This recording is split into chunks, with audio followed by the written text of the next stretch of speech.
بسم الله الرحمن الرحيم magacaygu waa dhama shukri faarax ducaale oo ka tirsan taliska ciidanka booliska dawladda Jubbaland waxaan rabaa maanta reer Jubbaland saxaafadda inaan kula wadaago dhacdadii xalay ka dhacday xaafadda Farjano waaxda dalxiiska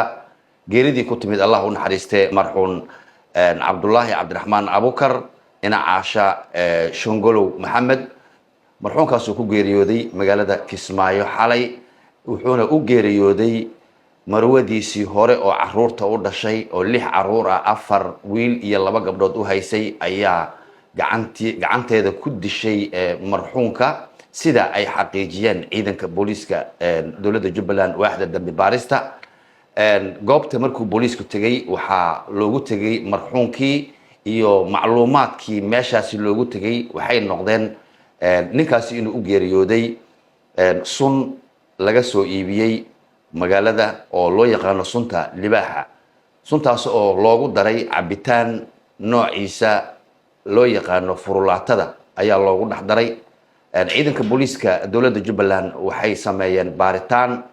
halkaas oo baaritaankaasi lagu soo qabtay eedeysanihii falkaasi geystay oo magaceeda la yiraahdo Sahro Xuseen Maxamed ina